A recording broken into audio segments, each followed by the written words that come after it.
Дорогие гости, приветствую вас. Я София Шварнадзе, я буду модерировать сегодняшнюю дискуссию. Я прям предвкушаю этот разговор. Мне кажется, что нам будет всем очень интересно.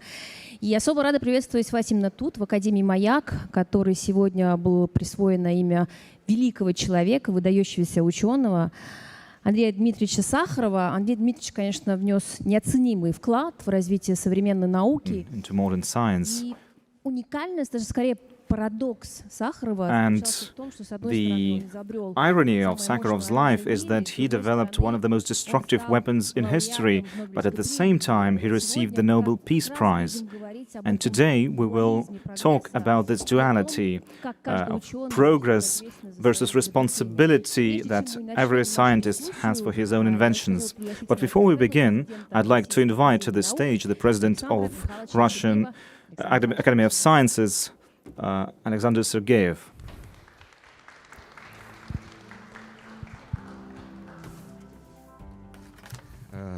Добрый вечер. Good evening, Ms. Shevardnadze. Good evening, colleagues. I already welcomed you all at the event in the afternoon when we named this place after Andrei Sakharov. The topic of today's discussion is a very interesting one. And we have to say that this is not a new subject. People have thought about it many times. But as the world stays divided by borders, and as there are still confrontations, military confrontations between nations and peoples, we are convinced that all of the progress, all of the inventions of science, of scientists, will be evaluated, first of all, based on how much defense they provide, how well they can be used to defend a country politically and militarily. And today's situation is no exception. We see that this is still true. In the times when Andrei Sakharov was still actively working as a scientist, those were the times of a nuclear threat and of nuclear energy. So basically we had nuclear weapons as a real, and the use was a real possibility. Today, however, issues such as use of AI and cybersecurity are our top priority. And these subjects will also be discussed by us today. We see new threats and new opinions, new views emerging in the world. Today, as we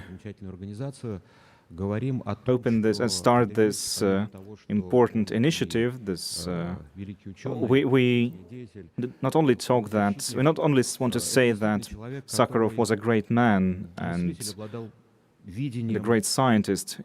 He was a man with a vision into the future for many years. It wasn't just, the vision was not like the vision you can find in a futurologist or a science fiction writer, but he was indeed a true scientist, and he saw the world as it was and as it would be. This was a continuation of his work.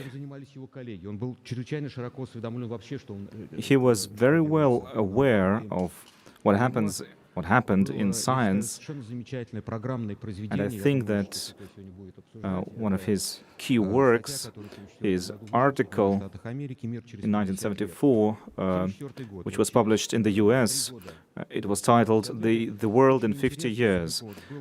And maybe today, in 2024, 50 years later, we could come to this hall and discuss whether his prediction came true. Well, unless you also, if you also come and visit us, yes, I will. So, colleagues, I believe that Mr. Sakharov was a visionary. He predicted the emergence of the internet. and the problems that would arise when the internet is created. He predicted the great future of the nuclear industry, of the problem of disposing of nuclear waste. He even predicted the phenomenon of exoplanets. Yes, he has said that large and powerful research tools will be launched into space, new satellites, and he predicted that we will find those exoplanets. He predicted digital twins, digital doubles. He predicted the methods we now use in technical engineering. This is very important. I believe that the discussion we will have today, as we will discuss what progress can give us, progress in science, I want us to look at that. And finally, his very important phrase, he said that, his quote, he said that scientific progress can only bring happiness if there's a certain shift in social, cultural, and moral life of the people. And so I'm happy to invite you to this discussion, moderated by Ms. Sofiko. So will you give me the floor later? Yes, of course. Thank you so much for saying what you did. Thank you for these words about Andrei Sakharov, who spoke a lot about the future and predicted quite a lot. Yes, indeed, great scientists do predict a lot, but today we're at a point in time when we should listen to those predictions. Because it seems that there are those predictions, but it's as if we don't see them, we don't heed to them. And thank you so much. All right, we invite everyone to listen to this discussion. I promise you it's going to be an engaging one. You can watch it at scienceday.rosatom.ru. And since this is an international event, we will be talking both in Russian and in English. So if you need, you can switch to any language. We will have simultaneous interpretation. And now let me introduce you our guests and speakers. Marcus du Sautoy, Simony Professor for the Public Understanding of Science and Mathematics Professor at Oxford University. Welcome.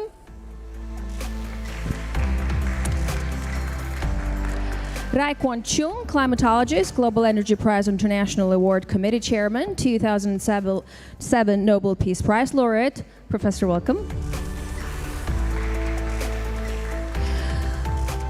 Ruslan Yunusov, head of Rosatom's Quantum Technologies Project. Ruslan, welcome to our discussion. All right, so let me also introduce you some of our other speakers who will be joining us online. Lord Martin Rees, Astronomer Royal and Professor Emeritus of Cosmology and Astrophysics at Cambridge University. Thank you. Very good to be Garik with you. Izraelian, astrophysicist at the Canary Islands Institute of Astrophysics. Dr. Ravina Kular, infectious disease specialist and epidemiologist. Evgeny Adamov, Rosatom's Prorыв project scientific leader. Chiara Cacchiara, aerospace engineer at the European Organization for the Exploitation of Meteorological Satellites, part of Mars Desert Research Station team, listed by Forbes among 30 under 30 leaders. And Marcelo Glazer, theoretical physicist, natural philosophy professor at Dartmouth, and 2019 Templeton Prize laureate. All of you, welcome. So this is a roundtable discussion. I encourage all of you to jump in, comment your colleagues, agree or disagree. You're more than welcome, because I would like this to be a lively talk. Okay, so Marcus, I'd like to start with you. We're now living the fourth industrial revolution, a digital one, and this revolution transforms every aspect of our life. For instance, we used to see generational change maybe every 20, 25 years or so. Now it's really more likely 5 years, because everything is so fast. So we have this exponential curve of evolving technologies. Is this something that alarms you or inspires you? I think a little bit of both. I mean, I've been doing quite a bit of research looking at the impact of artificial intelligence over the last 5 years. I mean, we've had kind of 4 decades of what we've called AI winters, where not much has emerged from this technology, and then suddenly in the last 5 years, as you say, we've seen an incredible explosion of technology using machine learning, the fact that algorithms can learn, change, mutate, start doing things that we didn't even program them to do as humans. So I think there's a lot of fear in society about what the impact of this technology, for example, will be. A lot of people talking about, am I going to have a job in 10 years' time? So I think there's a lot of fear. Partly that fear is, of course, fueled by Hollywood, because the dystopian image of robots and AI is always they're going to wipe out humanity. But I think I'm a little bit more optimistic, and the work I've done in particular has been looking at the impact of artificial intelligence on creativity. Because, okay, we're quite perhaps used to the idea of AI running a robot or driving a car, but doing something creative, isn't that something uniquely human? Surely AI shouldn't be able to do that. But it seems like this new emerging technology might even be able to write poetry or music. So I think that frightens a lot of people. But my feeling is actually this is going to be a great collaborator, and that's how we should see our future together with this fast-changing technology. If we understand that technology, we can together, I think, go further than just technology on its own or humans on its own. So there's already a lot of evidence that in medical research, for example, combining a human with AI means that we're going to get a lot further than just each individually. But I think you're absolutely right. This is a very fast revolution. The Industrial Revolution, Victorian time, that opened over a generation, the impact. This is happening within a 5-10 year period, and I think that's what's quite frightening for people. There's going to have to be a lot of retraining, a lot of understanding this technology, and for me that's very important. You see, technology, I think, frightens people when they don't understand it. So I think it's the role of scientists to try and help society to understand these new technologies so that society can be empowered to say what they want to do with it. If you don't understand the technology, it's going to push you around. But if you understand what an algorithm is doing and how it's controlling you, you might be able to maintain some control. Thank you, Marcus. We started this event by honoring Sakharov. So I think it's only fair that we bring in his quote. And by the way, we're going to have a lot of great quotes from amazing scientists of all times today, so that you know. So Sakharov said, "We cannot completely prohibit the progress of science and technology, but we must be clearly aware of the awesome danger to basic human values and to the meaning of life that may be concealed in the misuse of technical progress." So if I may, I'm going to take it to an older colleague of yours who speaks from experience, Lord Martin Rees, Astronomer Royal, Professor Emeritus of Cosmology, Astrophysics at the Cambridge University. Professor, hi, it's so great to have you with us today. You look great, Professor. I'm so happy to see you. Hi, good to be with you. Yes. But can I first slightly disagree with what you said already about the burst in the speed of technology? I think every technology goes in bursts, when it goes up very fast and then levels off. Let me give another example. Civil aviation. Between the 1920s and 1960s, huge developments, but not much difference between the planes we fly in now and those in the 60s and 70s. And so my prediction is that some other things like smartphones, which are developed very fast, they will level off and we get some new technology, maybe something biologically based, which will have a surge and be very fast. So there's always something going fast, but it's not the same one that remains fast always. 2 points regarding the science. First, remember, scientists are experts in a narrow field. But outside that field, they are just citizens. So the way their work is applied is something which all citizens should be involved in, and obviously their work should not be applied in ways that are damaging to citizens. I mean, that's a message which we get from Sakharov. But I think the other point I would like to make is that scientists do have a special role in that they are aware of the implications of their work, and they should warn the public and warn politicians of any possible implications which their discoveries will have, because it's very important that we develop science in a way which is good for the human race and do all we can to minimize the dangerous developments. And the stakes are getting higher and higher as the power of technology gets greater during this century. Sir Martin, thanks for these important words. So let me just recap. For decades and decades, humans used to think that scientific progress is something that would bring us to a greater future.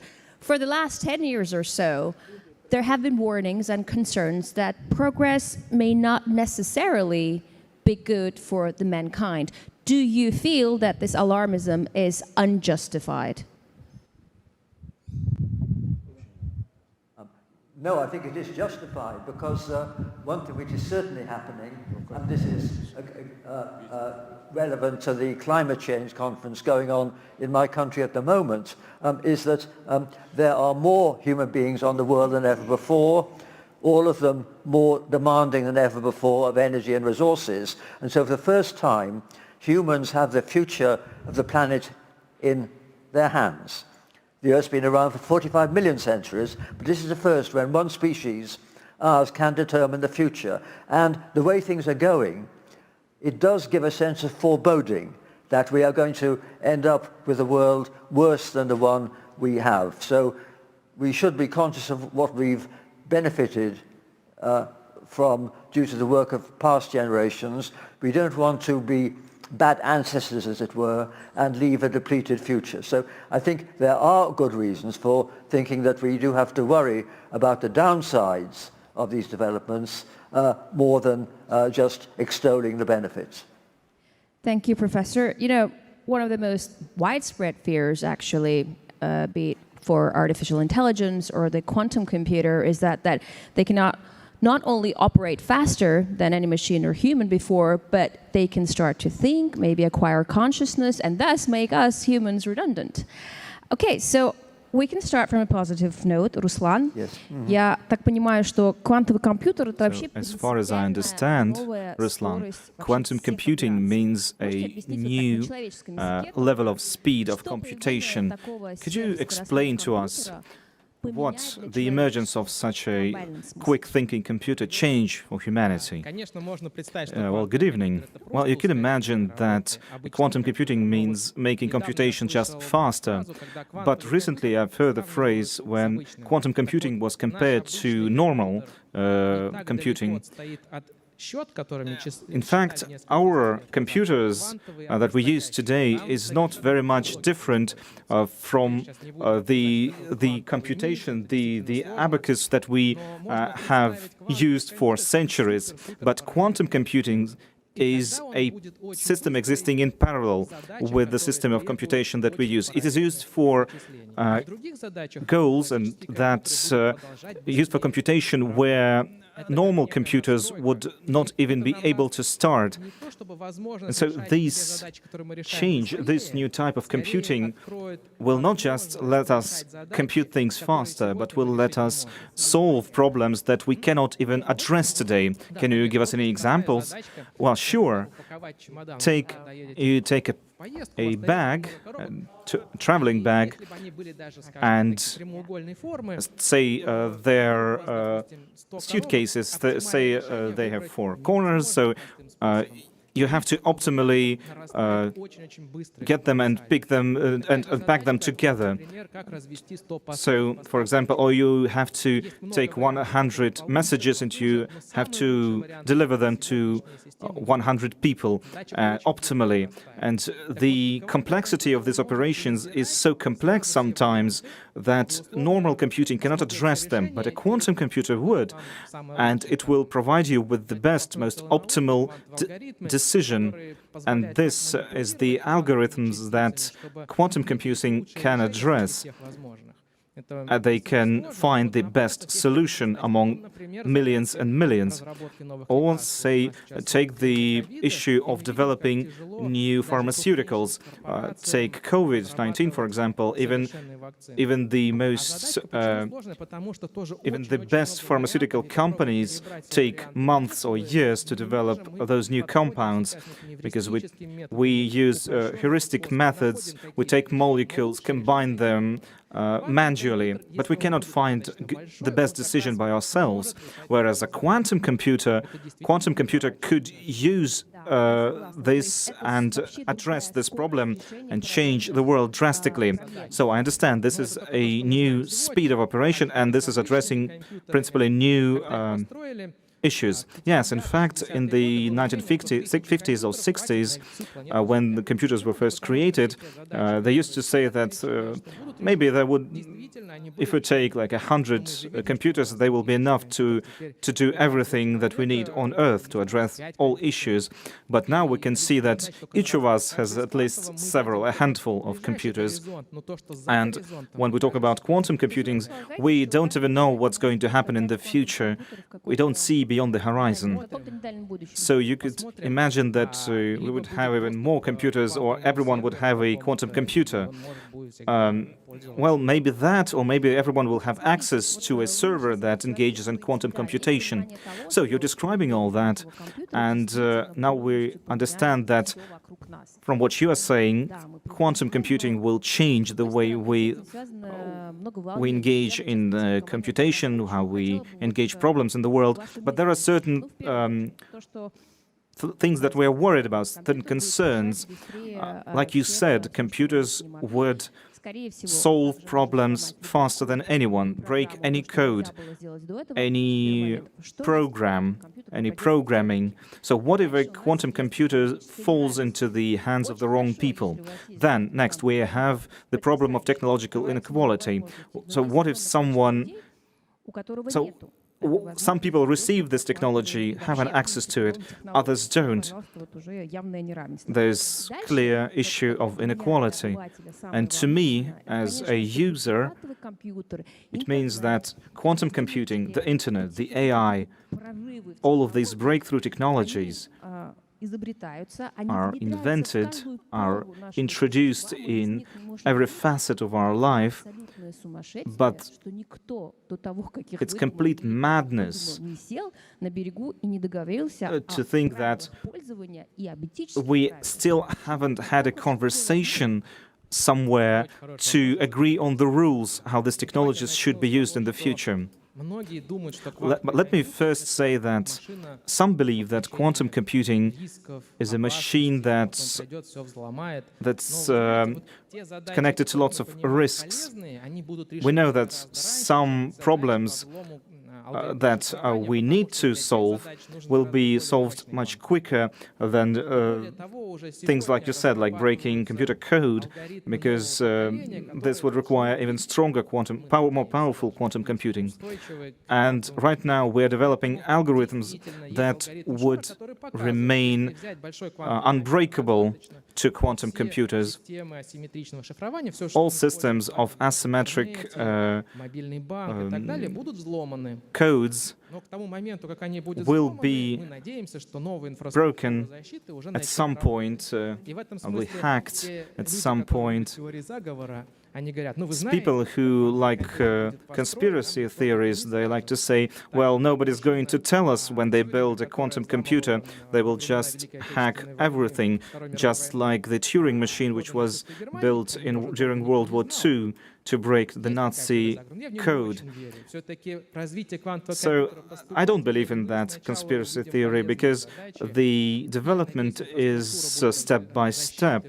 I think that the infrastructure of defense will be developed just at the same speed as quantum computers are developed. Second, you spoke about inequality, social inequality. I don't think that this question is something that really engages the public, but I think we need to consider that indeed the people are becoming more stratified. And in many countries, quantum computing is listed in official documents as a strategic effort, as a strategic technology technology. Sometimes these are dual-use technologies. So it's important that this technology, once it is developed, there are not just one or two countries that monopolize this technology and others lag behind. We know that the people who have quantum computers will have the greatest pharmaceuticals, the greatest technologies, and we need to make it possible so that everyone would have access to these technologies. That's why we have a program in Russia, because we need these technologies too. And it's not just us, the entire world should have access to it. If you compare quantum computing to supercomputers, you can create the latter using like taking hundreds of thousands of video chips and using them together to increase their capacity, their power. But for quantum computers, that doesn't work. You need to develop them from scratch in every nation.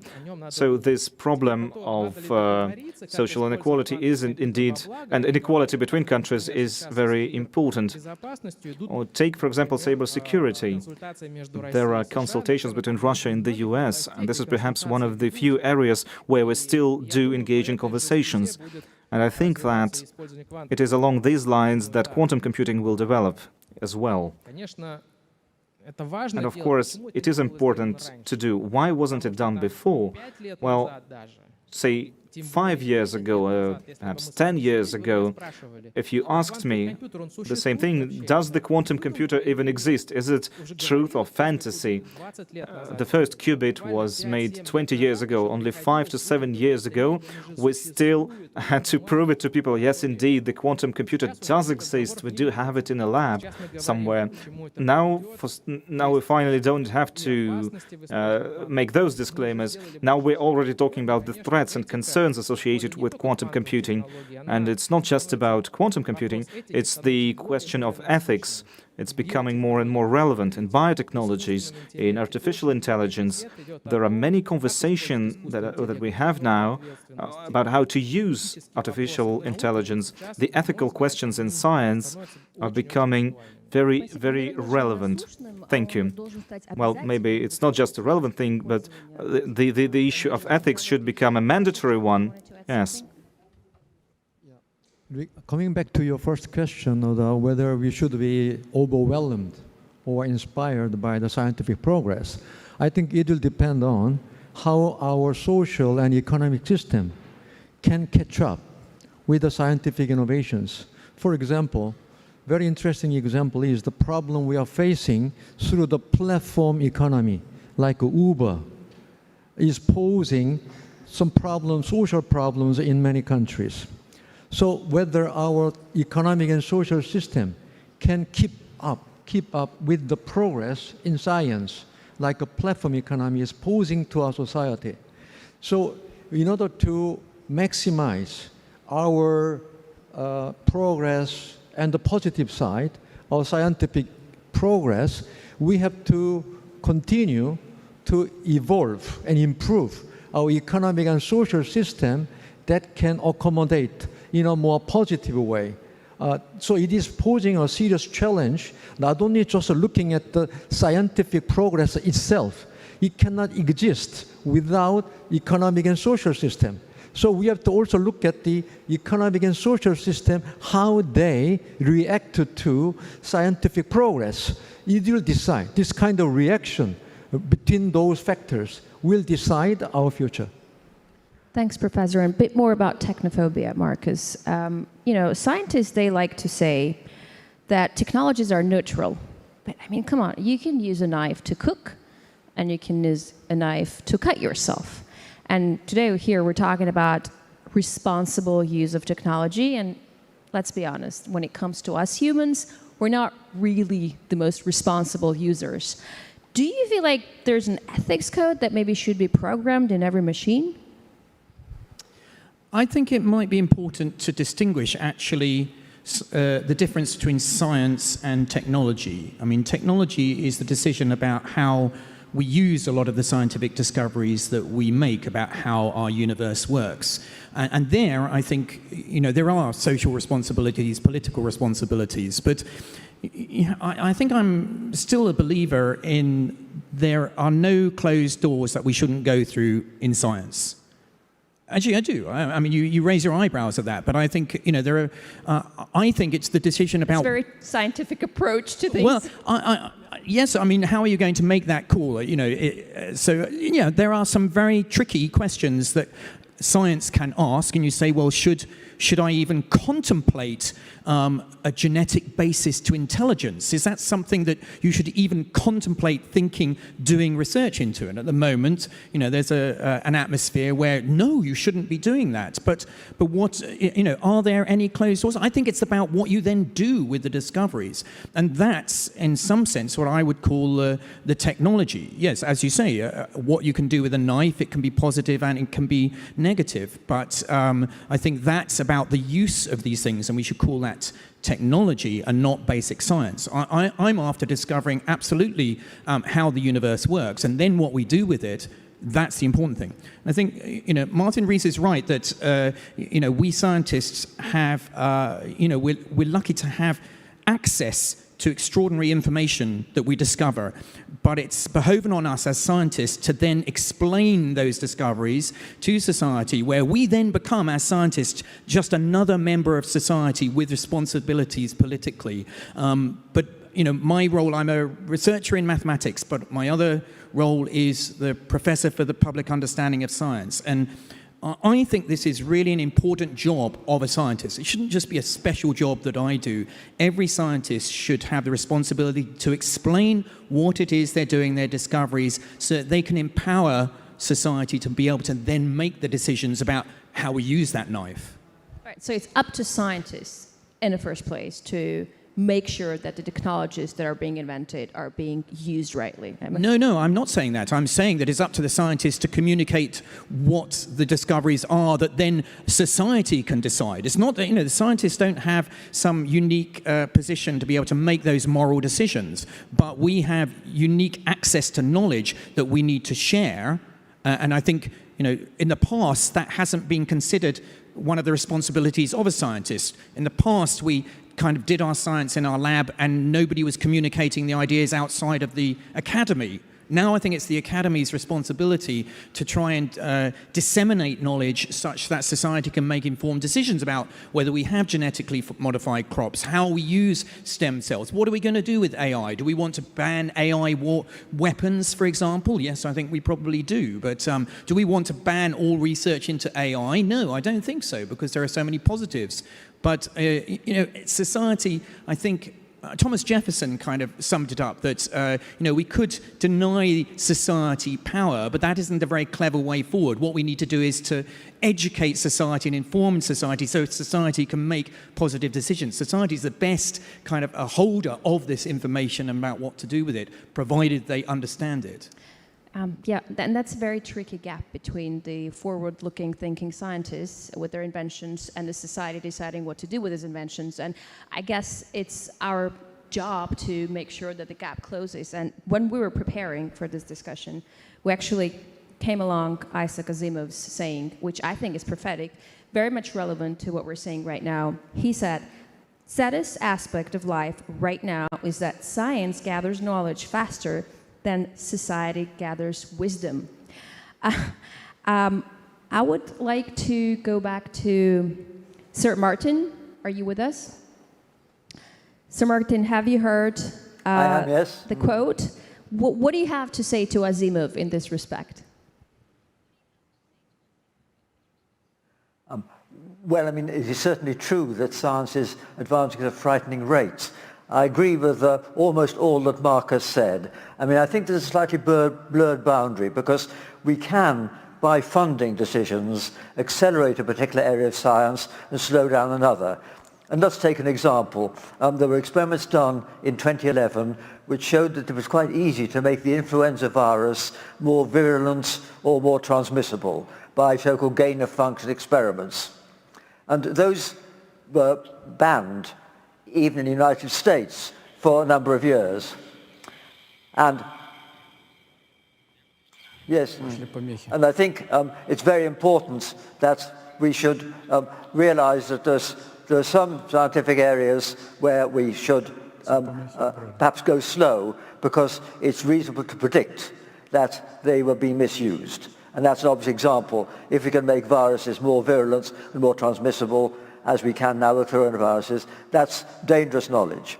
But certainly Marx is quite right in saying that we've got to have an educated public, because if we want the public to really decide how to apply science, they've got to be able to understand it above the level of just slogans, and they've got to understand numbers so they're not bamboozled by bad statistics. And that's true in the case of climate, it's true in the case of health and GM crops and things like that. So there are all these areas where it's very important that the public is well informed. And the scientists indeed do have an obligation to make their views known directly to the politicians, but also more directly to the public, because if we take the climate debate at the moment, it's a debate where politicians are reluctant to prioritize it because the benefits will be long after they're out of office.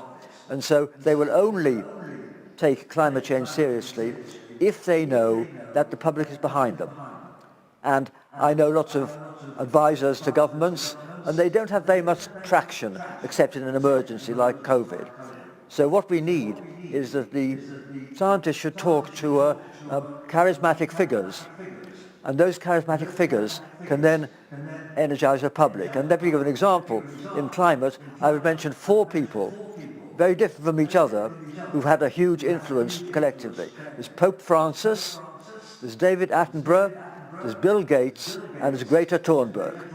Those 4 people, all different from each other, they have energized millions of people, especially young people, to care about climate change and the life we're leaving for future generations. And I think it's because of them that politicians are prepared to take it seriously.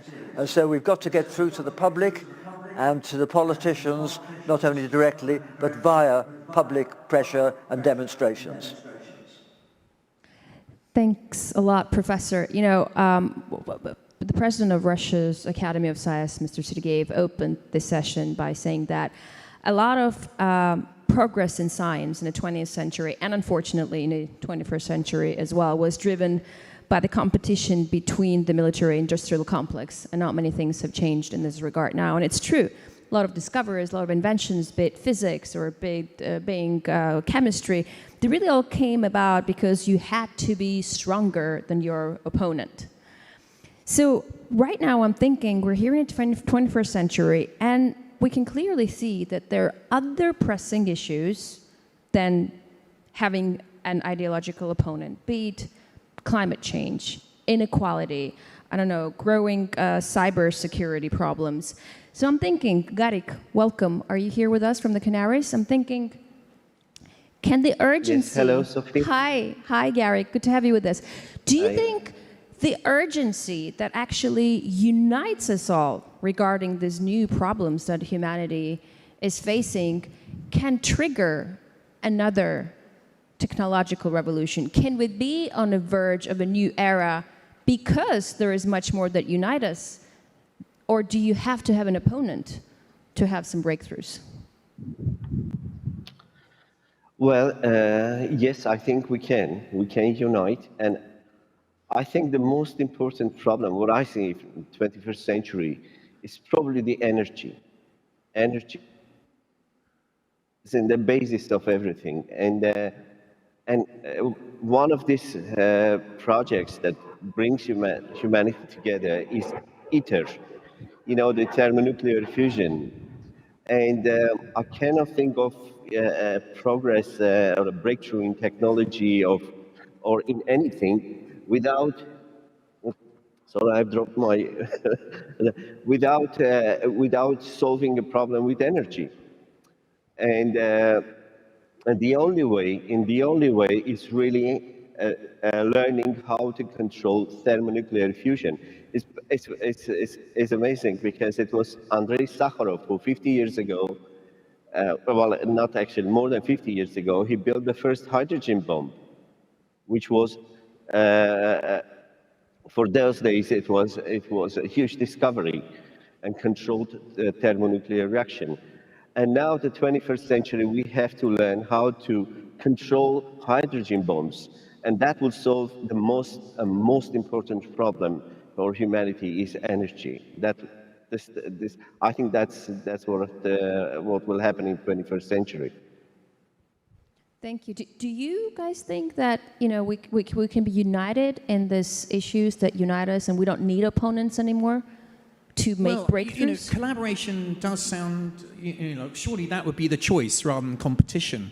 But I think one mustn't underestimate the power of wanting to be the first to discover something in science. That's an incredible drive for a scientist to actually dedicate their life to a problem. I mean, I think about Fermat's last theorem, which got proved in my lifetime, 350-year-old mathematical problem proved by my colleague in Oxford, Andrew Wiles. But I think it was the feeling of competition against other mathematicians that he wanted to have his name on that discovery that drove him to the work that he did. So I think there's, it's a real balance. I think competition does sometimes help in making discoveries. But there are a lot of evidence now of things like citizen science projects where actually collaborating not just with fellow scientists but with the public at large, we can make progress faster by tapping into the power of the crowd, for example.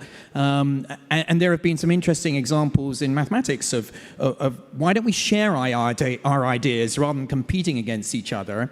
And sometimes that does lead to much faster progress in a problem. So I think it's a kind of balance. So collaboration looks the most obvious thing that you would choose over competition, but I wouldn't underestimate the power of competition to kind of fuel discovery. The reason why I stress competition over cooperation is today's reality, which wasn't there a century ago, because the problems we're facing now are global. It really is a problem of each one of us and not a problem of a separate country. For instance, the climate change.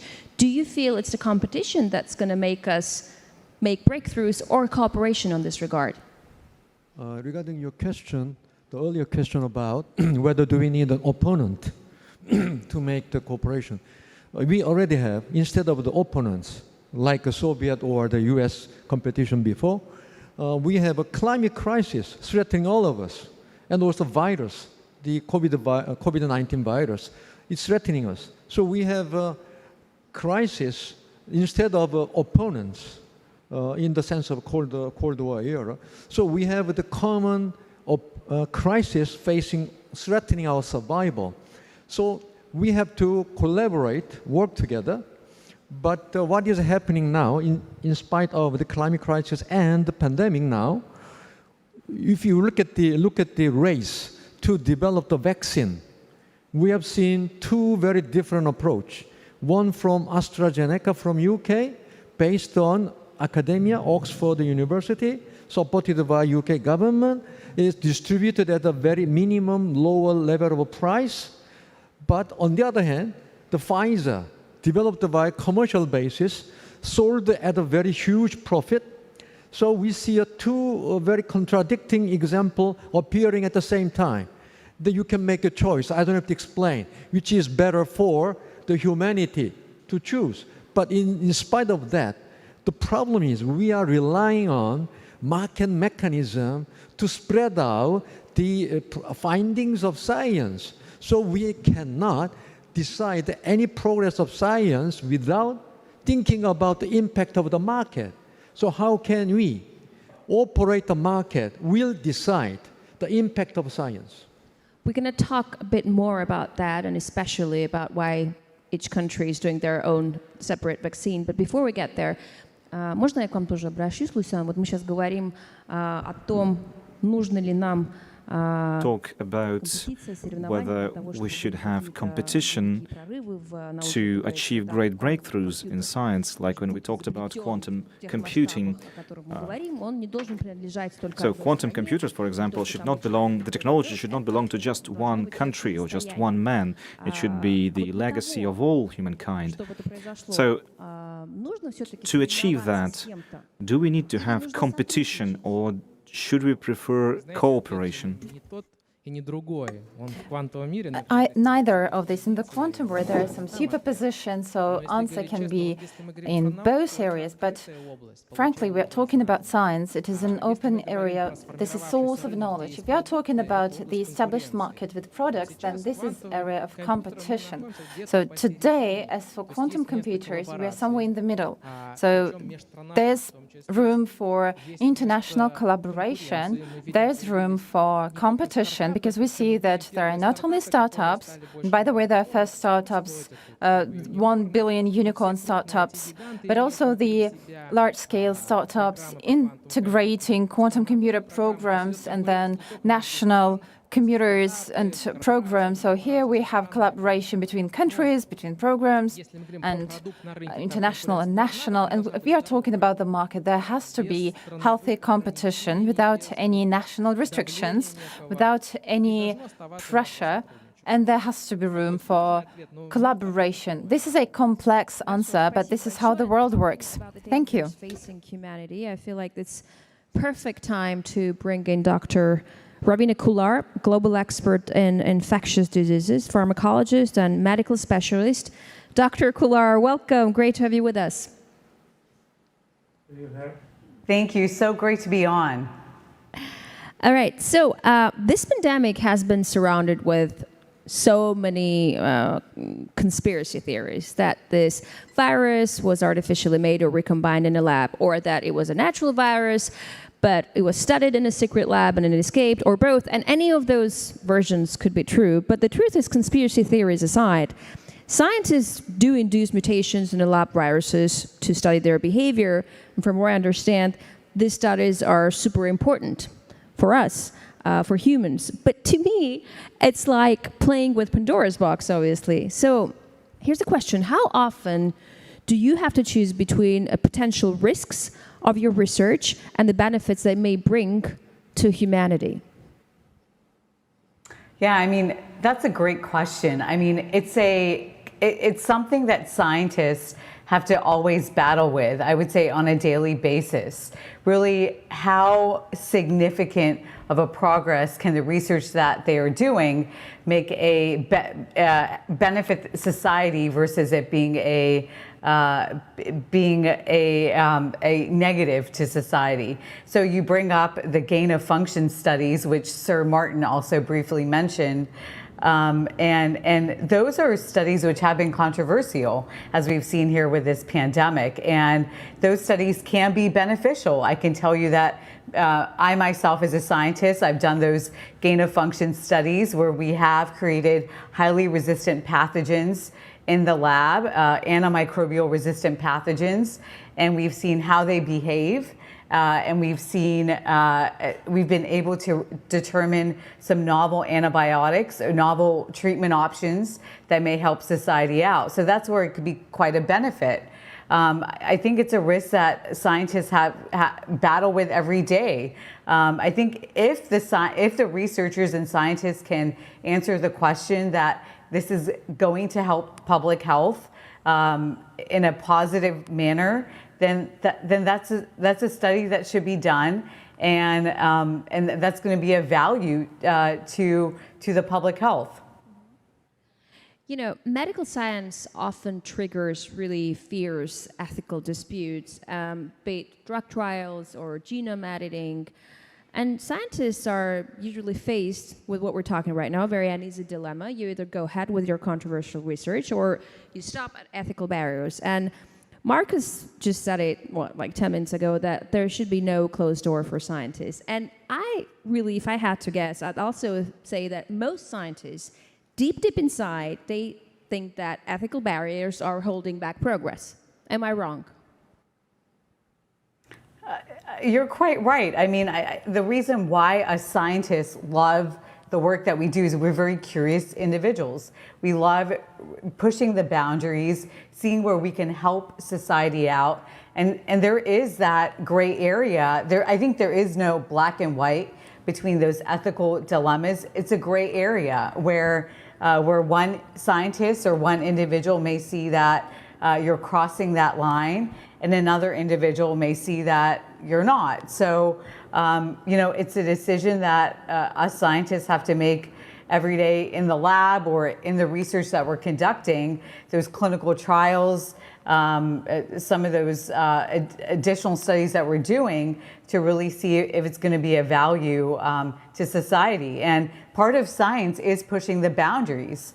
And that's what has helped made a lot of progress in the world with the different inventions and the different scientific advances which have been made. I'm going to ask this question, and I want you to answer it first. But then I also invite all of our speakers who are online to join us, because we're only having this discussion with our speakers in the studio. It would be great to hear all of your opinions. For you personally, Dr. Couillard, where is the line you can't cross? Because when we're speaking about science pushing the boundaries, it's absolutely true, but with this exponential growth of technology and the very fast growth of technology and breakthrough technologies, these ethical barriers are needed more than ever. For you, where is that line where you can't cross, personally for you? Yeah, for myself personally, if there's going to be a great harm to the public health, to my patients in some manner, I cannot cross that ethical boundary. I just personally, as a scientist, cannot do that. If there's also a belief, which I believe in, it's going to be crossed, or I don't agree with it, I cannot cross that boundary. But I would say I have been controversial in some of the research I've conducted in doing some of the gain-of-function studies that have benefited society. So I saw that as a benefit to my patients. So if I can see a benefit to my patients, I'm going to conduct those studies. Thanks a lot, Dr. Couillard. Sir Martin Garrick, if you're here with us, why don't you also tell us, in your opinion, where is that thin line which a scientist can or can't cross regarding? Yes. Well, I mean, I think the dilemmas are mainly among biologists rather than among physical scientists. But I think as a physical scientist, my field is space exploration. And here we have to worry about two things. One is the cost, and the other is the danger. And perhaps to inject a note, I had the privilege of meeting Sakharov in 1987 when I came to Moscow for a wonderful conference to celebrate the 30th anniversary of the first Sputnik. And then I had the great privilege of meeting him. But if you think of what's happened to space ever since then, we realize that it's become very expensive, and human space flight is rather dangerous.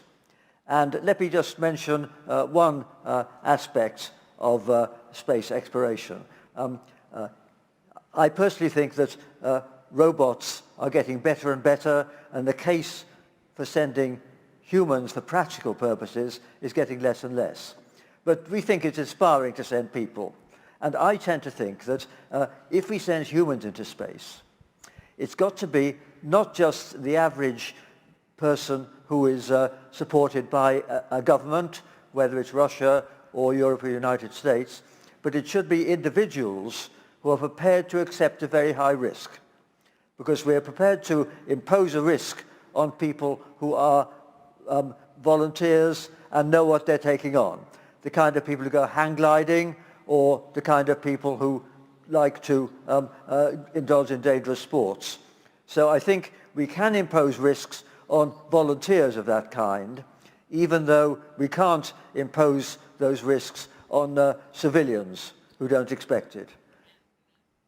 Professor, thanks. And while we're at it, I mean, it's no secret that you predicted pandemic in 2002. And you were very precise in your prediction. Sorry, I can see Garrick right now, but I'm still talking to Professor because I want to ask him a question about his predictions. Can we go back to Professor Rees, please?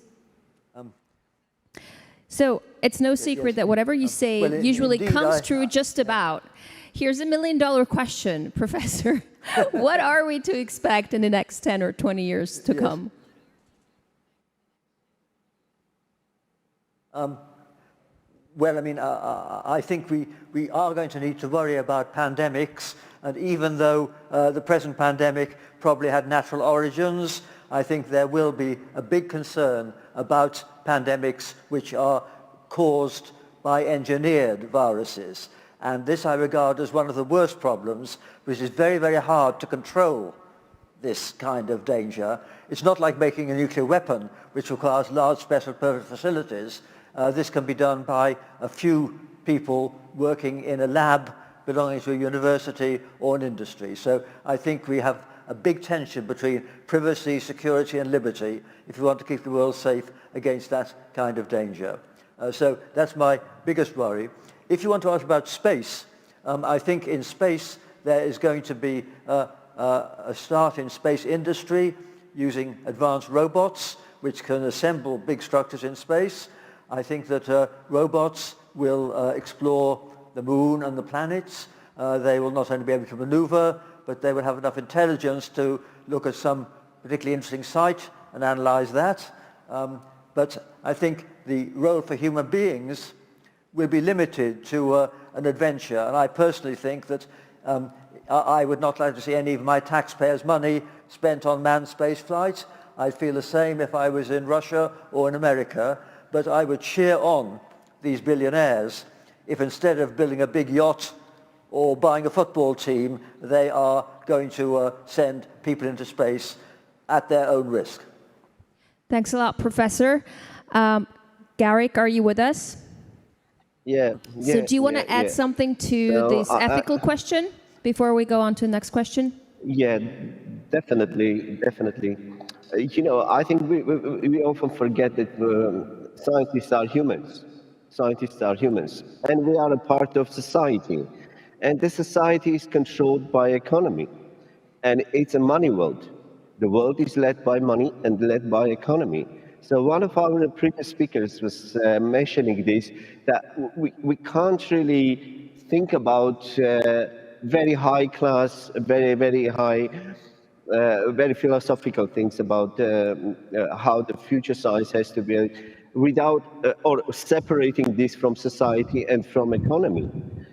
And the greed or scientific ethics and the terms like that are just a part of human of this society, basically. You know, if we have problems in our society and economy, they are reflected in science, and as simple as this, it's very simple.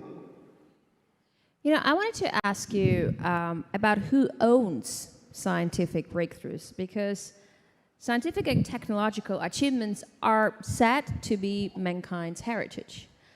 But any real big scientific research is a very costly endeavor. And the simple logic here is whoever invests in it owns it.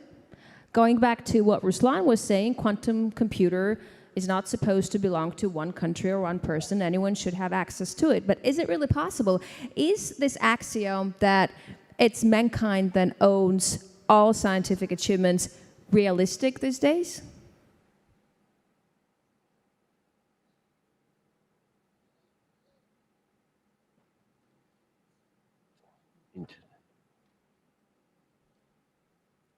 Did you hear us, Garrick? Do you want me to repeat the question? Yeah, I lost the connection. All right, now can you hear me? I can hear. Do you want me to repeat the question? Yeah, I think connection is. Can you hear me? Hello? Okay, so we're going to try to go back to Garrick in a little bit when... Okay, we're fine. All right. Coming back to your question about who owns discoveries, definitely credits go to scientists. You made a discovery and you own the credits, but they belong to society. Definitely all discoveries belong to society, belong to humanity. But even this trend is going to disappear in the near future because the science is more and more driven by data, large data, and AI is playing more and more important roles. So I can imagine that in 10, 20 years, massive discoveries and breakthroughs in technology will be done by AI. And then the question will be, who owns those discoveries, humans or software? Thanks a lot, Gary. Marcus, you want to add something? This came up a lot, actually, in the research that I did looking at the collaboration of AI and artists, because, if AI paints a painting, are they the author of that painting? But the AI's learnt on a lot of data, often human data. There's been a human programmer that start off the machine learning. So it's becoming a very grey area. But I actually liked an idea that Brian Eno came up with. He said, I think we're too obsessed with this idea of crediting the lone genius or the lone artist, that actually we need to recognize that all discoveries have always been sort of collaborations and based on a lot of other people's work. And he had this idea we should stop talking about genius, but talk about senius, that we should credit the people who produce the data that the AI learnt on, the original programmer, the AI itself. A bit like, in a way, films are made. I mean, a film is never credited to one person, really, even the director. But it really is. Well, I know. I think there's still, nobody is kind of credited. I think there's a move away from ownership in the film industry, that it's a kind of collective ownership more than just a lone genius. Yeah, it's still there are names, Scorsese. When you say film Jaws, are you going to say, oh, it's a great producer who made it? No, you say Spielberg right away, right? Yes, and so maybe that's an example where actually you think about it, it wasn't just Spielberg. There were so many people involved in that, and you see the credits at the end of the... And I think science is getting more like that. If you look at CERN, the discoveries that are made in the Large Hadron Collider, most of the paper is taken up with 2,000 authors at the beginning of that paper. So I think that we need to perhaps move away, as Brian Eno said, from trying to credit just one person and recognize that it's always been a lot of people's work that leads to a discovery. Well, staying on this note, I want to bring in Louis Pasteur's quote. He used to say that science knows no country because knowledge belongs to humanity and it is the torch which illuminates the world. Professor Chunk, I want to pick up on a question that we left off. It seems like even during the worst periods of time when political dialogue was off, scientists still continued communicating, and it would seem like in today's reality, in our pandemic reality, the only way to beat this thing is if we consolidate, if scientific communities consolidate and come up with one common solution for everyone. You gave us an example based on how Pfizer approaches vaccine, how AstraZeneca approaches vaccine. And those are just two examples in how many vaccines do we have right now that are in store? 10, 15, 20, more to come? Why is this happening? Why, during the time where we need to be consolidated as a scientific community, I'm sorry, I'm attributing myself to the scientific community, why is everyone working on their own? Why is this happening? I think the basic dilemma for humanity is that we are driven by short-term interest. The market is driven by short-term interest, but we have long-term goals, such as climate change. So there is a time gap, and the human instinct is driven by short-term maximization of gratification. So the Pfizer and these companies are pursuing short-term interest, even in spite of the survival or the life of the humanity. Still they are competing, and we are competing actually, and we are using the market mechanism which is driven by short-term supply and demand. And often we don't think about the huge impact the market is making in disseminating the outcome of the science. We cannot talk about the impact of science without thinking about how the market is operating, as we have seen in the AstraZeneca and the Pfizer case. It is because of our short-term interest is overriding our common goals. So we are actually having a test whether humanity can rise above our short-term interest to cope with a long-term challenge like climate change and the pandemic and virus. So it is a challenge for humanity whether we can go above our very extreme short-term self-interest. But who is responsible for going over our short-term interest? I mean, you can't oblige Pfizer to do that. They're doing whatever they're doing. You know, it's their money. Who is responsible? We can introduce the government. I mean, the society and the government can introduce a lot of policy measures that can control the amount of the profit that certain innovations and discoveries can make out of the society. But we just let it free under the name ideology, dogma of free market. So we are applying free market ideology even for the climate crisis. So we leave it to the free market, but the free market has been free from long-term sustainability for too long. Market has never internalized ecological, social sustainability into the market price. It has been staying away from our long-term goals for too long. And we have been not asking market to behave responsibly for the society's long-term goal. Now is the time. We have to revisit the free market principle, how we can improve it to be a sustainable market principle. And this is the core question, and we don't have answer for it. It's an open question for everybody. And now is also the time to take care of the climate change, and you're a very frequent speaker at all the climate change conferences. There is COP23 UN Climate Change Conference taking place right now in Glasgow. I think we can really all agree that climate change is something that concerns each one of us more and more, our children, our grandchildren, future generations. This is like this perfect loophole, I feel like, for scientists, where we all came to an understanding that this is our common problem. It's not a problem of a country or a person, it's a common problem. Do you think scientists can use this loophole and come up with a real solution to climate change? Oh, yeah. Sure, the scientific innovation, for example, like hydrogen and a small modular nuclear reactor. There are many scientific innovations that can make a big change, game change, for the solution of climate change. That's possible.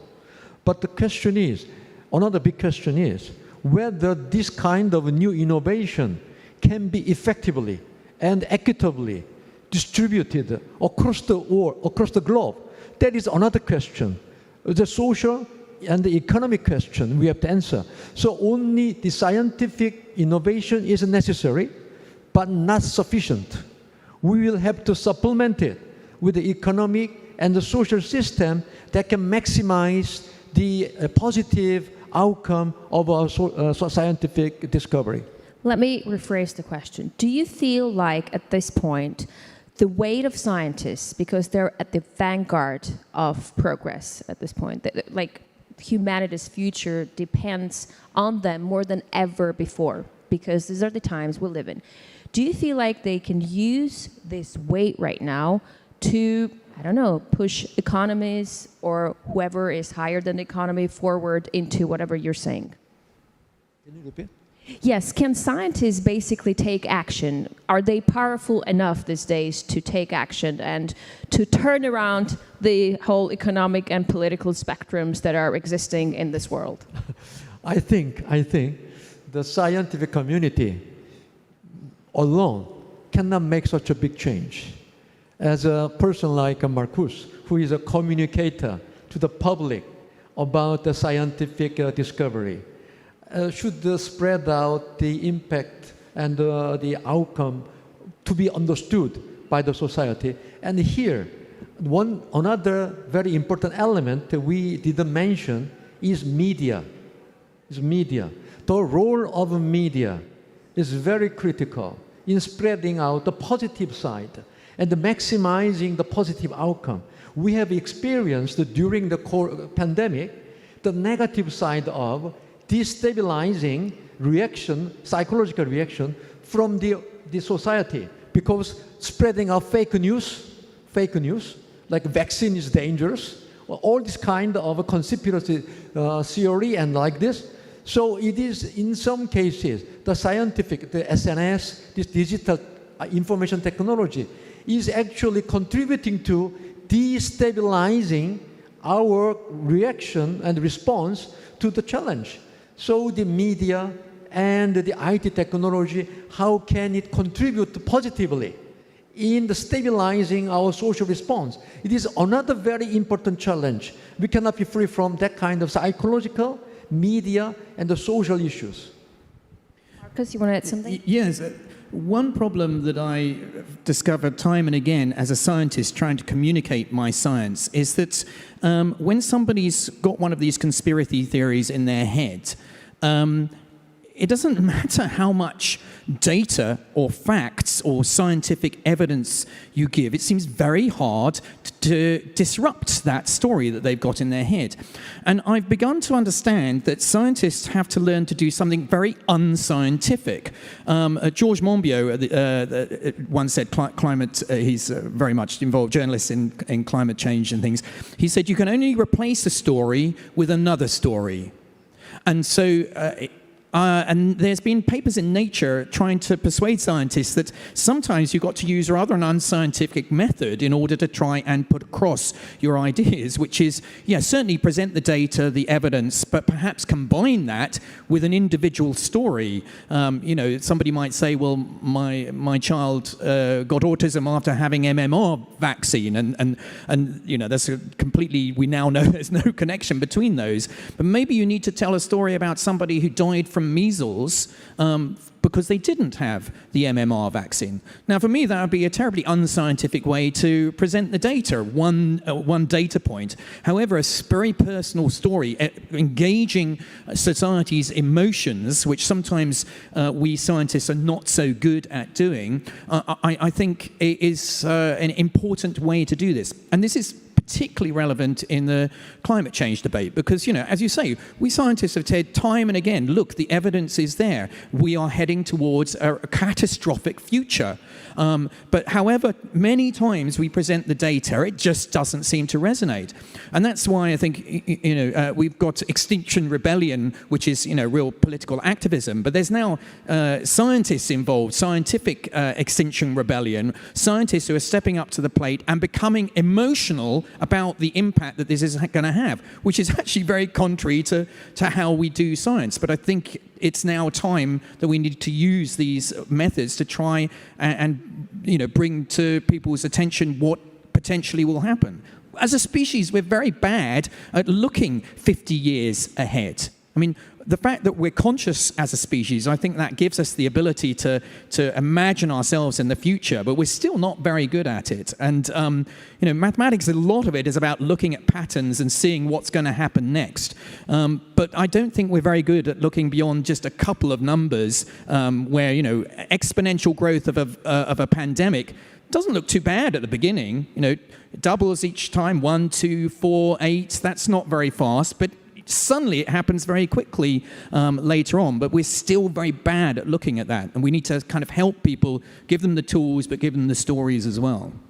Руслан, вы как думаете, у ученых, современных ученых, достаточно веса, чтобы повернуть вот эту социально-экономическую и медиа-реальность? Are the modern scientists influential enough to influence this reality that controls the modern world? So here's an idea that jumps to my mind. There's a problem. Scientists are not able to share their knowledge or thoughts, but they can share words. But in order to transfer knowledge, it's necessary for people to speak the same language. So if the scientists know for sure that vaccine is useful, doesn't mean that they can transfer this knowledge, because at the other end, a human is supposed to command critical thinking, to know something about medicine, biology, so that he understands why vaccines are good. So miscommunication and tackling it is hard hard work.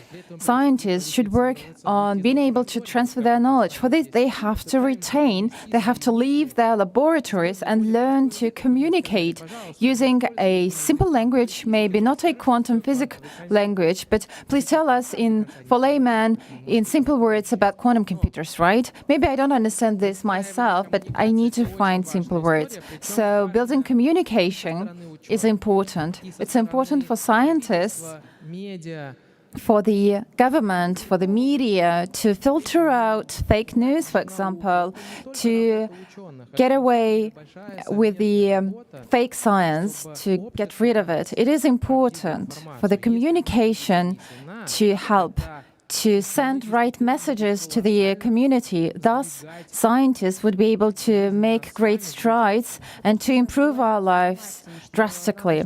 Sir Martin just said that scientists should disseminate their knowledge to popular people such as Bill Gates or Pope Francis. He also cited other examples such as David Attenborough, because people believe these people, they are very charismatic, and they should disseminate knowledge through these people. Leaders of public opinion, right? Yes, this is also a good tool.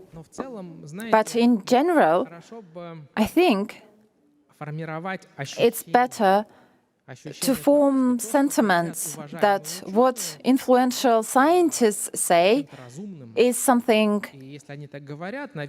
sensible. And if they say so, then one has to heed to their words. So these sentiments are formed by sending various messages, and this is what we should do. Thus, scientists would be able to give this value to the society in a much better way. Thank you, Ruslan. Something to how scientists should turn around this world? Are you here with us? Yes. So what can we do? I think we need urgently very, very aggressive ways to communicate science, aggressive tools. You know, people like Neil deGrasse Tyson, Brian Cox, David Attenborough, they lecture for 15,000 people. They can fill in arenas. And we need hundreds of festivals like Starmus, the one that we have created. Very aggressive festival, very ambitious science communication tools. And we need to attract media. You know, we cannot compete with sports. There's no way science can compete with sports. And it has to be corrected. I mean, we have to do something. I know the scientists are not very good lecturers. We are not good speakers. We are not good communicators. And so we need to find out people like Tyson or Brian Cox, and there have to be hundreds of them. And more and more. That's the only way to solve this problem. I can't see any other ways. Thank you, Garrick. Yeah, Marcus. I think there is an issue here, which is, you know, I love speaking at science festivals, and you know, but I do feel like I'm preaching to the converted. The people who come along to a science festival already love science, and they're wanting to hear more. Yeah, and they're definitely an audience we need to talk to, but they're actually not the audience we need to communicate these issues to. We have to find more disruptive ways, I think, to find how do we get into the places where people don't really want to hear about science. So, you know, that's why I do a lot of work with kind of artistic communities who might not first think of going to a play about science or going to a concert where there's science, or I do things at the Glastonbury Festival, people going for a rock concert. So that's very interesting, the idea of sport. You know, perhaps we should use kind of the fact that I go to the Arsenal to watch them, but can we sneak a bit of science into the football stadium? So that, for me, is the real challenge for scientists, not talking to the 1,500 audiences who already love science. How do we get to the other people? I think something that we should all ponder about and take action immediately. Ну, смотрите, мы хотели бы продолжить нашу дискуссию. С нами сейчас на связи должен быть Евгений Олегович Адамов. I would like to continue our discussion with the head of the Breakthrough Department of Rosatom, Evgeny Adamov. Good evening. I'm glad to see you today.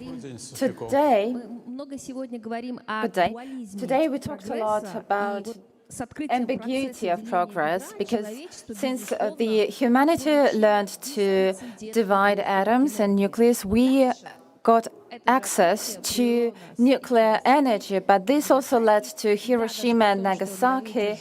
And yes, superpowers agreed between each other to use nuclear energy only to peaceful ends, but still, the very phrase nuclear energy still causes, if not fear, then at least some concerned thoughts, because again, they have these associations with Hiroshima and Nagasaki, as well as Chernobyl and recently Fukushima.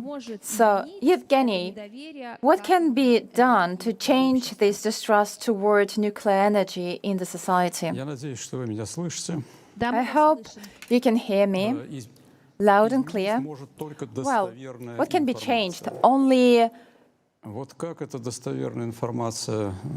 good information.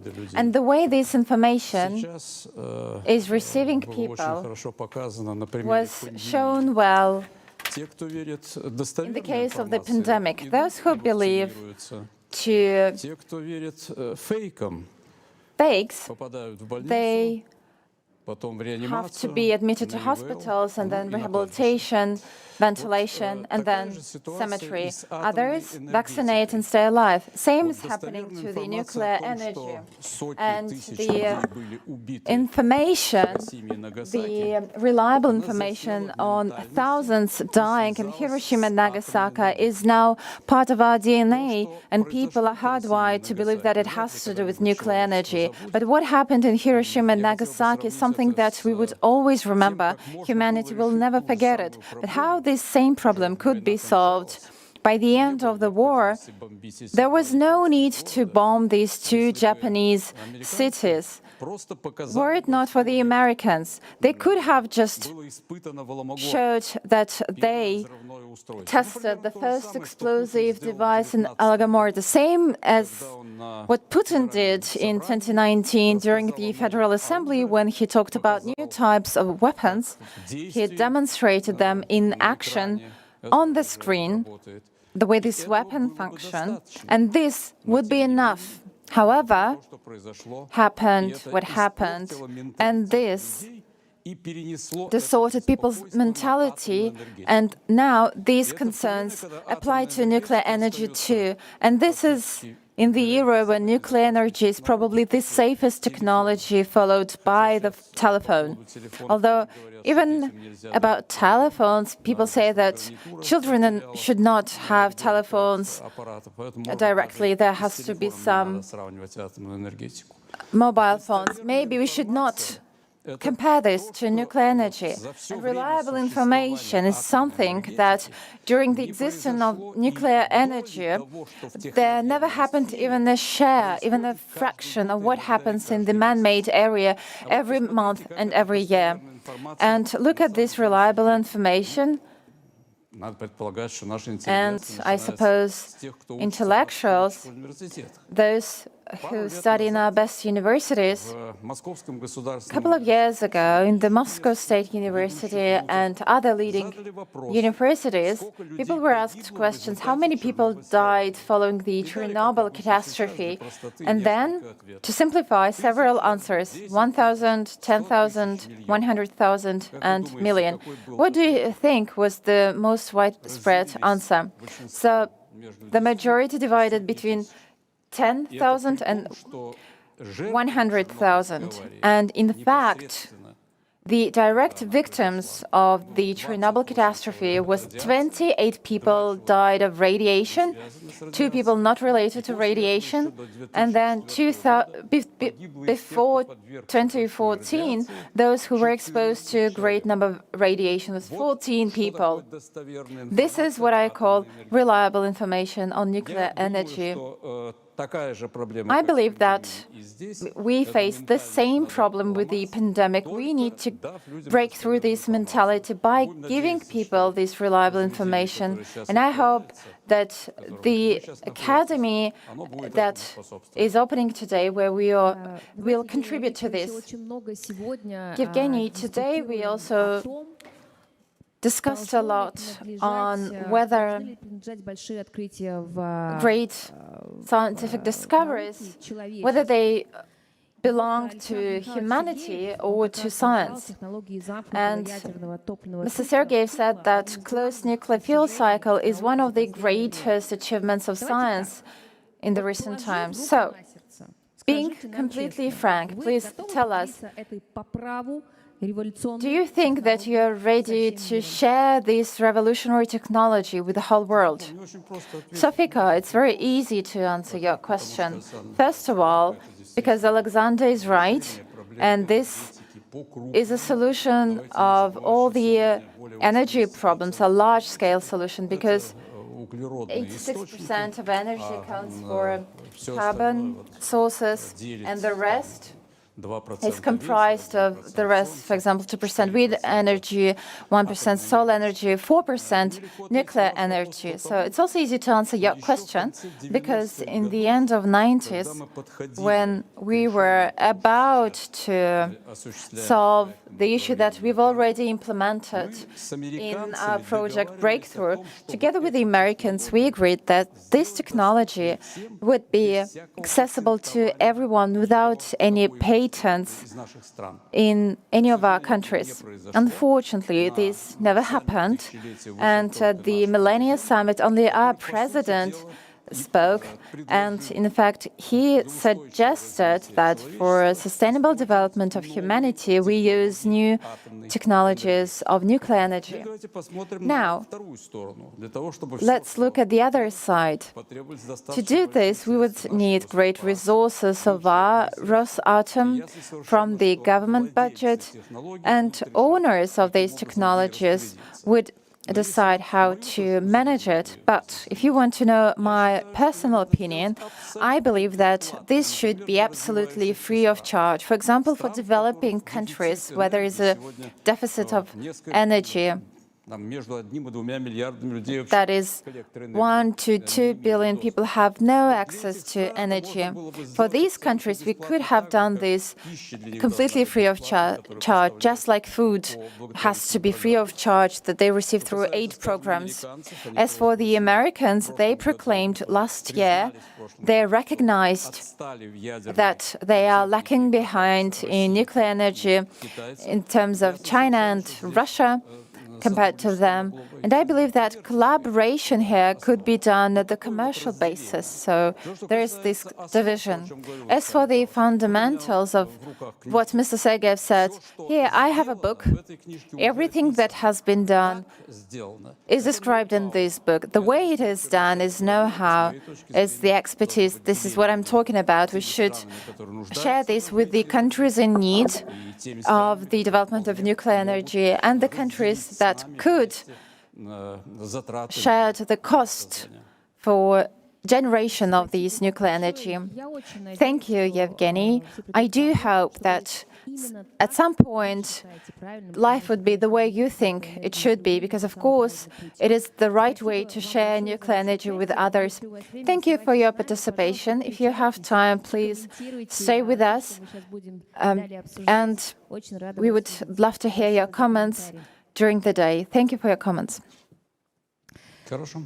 Sir Martin, Thank you. I know that you want to add something to what we're talking right now. Are you here? I'm here, much enjoying the show, yes. Yeah, yes. I mean, I think all I'd really like to say is I agree with what Marcus said about the need to get through to the wider public. They've got to care. Let me give one example about this. Ocean pollution is a serious issue, as we know, but I think the only reason most people in my country know about it is because there were David Attenborough programs which showed an albatross going back to its nest and coughing up for its young, not the longed-for nourishment, but bits of plastic. And because millions of people have seen that, they realized that it was an issue. And one of our less enlightened ministers in the UK therefore did introduce legislation against non-reusable plastic drinking straws and things like that. So I think even though a live audience that we get is only 1,500, then I think there is a possibility that charismatic figures can get through to millions. So I'm not quite so pessimistic about getting through to the wider public, provided one uses the mass media. Thanks a lot, Sir Martin. And going back to nuclear fuel, because it's also the future of space travel, and I feel like nuclear-powered rockets will potentially get us to Mars, not within tens and tens of thousands of years, but within a few months. Chiara Cocchiara is an aerospace engineer at the European Organization for the Exploitation of Meteorological Satellites. She was part of the Mars Desert Research Station and was listed by Forbes as one of the 30 under 30 leaders. Chiara, it's so great to have you with us. So I know you're expecting a baby. Congratulations from all of us here. I've just had one a couple of months ago. You're in for a great treat. So are you excited that your child, my child, will be part of a generation who will probably colonize Mars? Yes. Hi, everyone. It's so exciting to be with you here today and yes, talking about space. And I think your question is right, and I think that we really get closer to the moment that we will go to space. But maybe because of my engineering side, I know that there are a lot of challenges. And we spoke even before about issues for humans going to Mars. And that's not just something that we say. Space is fascinating, it's wonderful, but it's really dangerous for us. And from a technical point of view, for example, right now, it will take about 7 months to go to Mars. So probably with the nuclear reactor, we will be able to shorten this time, but at the moment it's really difficult to go there. And even if space is beautiful, humans are exposed to a large amount of radiations when we are in space. And within a spaceship, we are kind of protected. But if we live on Mars, then of course there are complications that we need to take into account. Plus, from the psychological point of view, of course, living far away from Earth for such a long period of time, it's really, really big and difficult for humans. But yes, I think we are getting closer, and I look forward to witness that. I want to bring in a quote from a Russian rocket scientist, Konstantin Tsiolkovsky, and he used to say, Earth is the cradle of humanity, but one cannot remain in the cradle forever. And yeah, I feel like, we want to be on Earth, and our Earth is beautiful, but very few would argue that humanity's future probably lies in space. For a time being, there are no borders in space. We don't even know where it ends. Do you feel like, Chiara, that countries, separate countries, or individual companies can go solo and explore such a vast expanse? That's quite an interesting question, and I think it's complicated to answer because we enter within the kind of a space business psychology. I mean, when we talk about space, we know this is a place for a first. Like first man in space, then first man on the moon, first time landing on a comet, first time on Mars. So really it is a place where nations want to go and arrive first and put their flags. Nevertheless, and nowadays the space business is really evolving a lot towards this new way of doing business. We talk about space economy, we talk about worldwide cooperation. And for this reason, I think that there is a balance between cooperation and competition in space. I mean, when we look at Earth observation missions, for example, there is a lot of cooperation at worldwide level. For both the space segment, the ground segment, it is really necessary to contribute from multiple areas of the globe. Even at the International Space Station, we see that there are astronauts from many parts. And experiments come from Canada, from Russia, Japan, US. So really we see that there is this equilibrium between competition and cooperation. And not only this, allow me to say that we are in a different age where space is not anymore for governmental agencies. Nowadays, the private sector is growing a lot, and this is changing the way that we are looking at the space sector. So it is quite a complex situation, and I don't think that we can fully go solo or fully go in a cooperation. But a good equilibrium is something that we really need to have in the space sector. But on a personal note, I mean, if you had a chance, would you go to space as a tourist with your kid? That's a beautiful dream that most of us have, and most of us know that we have these ideas of space hotels. So really looking at going as a tourist in space. At the moment, as I mentioned, it is difficult to think I will do it right now because it is a dangerous environment, and we don't know, for example, what radiation's effect would have on a baby. So maybe we still want to wait a little bit more and make more research before I would say, yes, I take my baby with me. Thank you so much, Chiara, and good luck with everything. Feeling to jump into our discussion anytime you want. Thank you.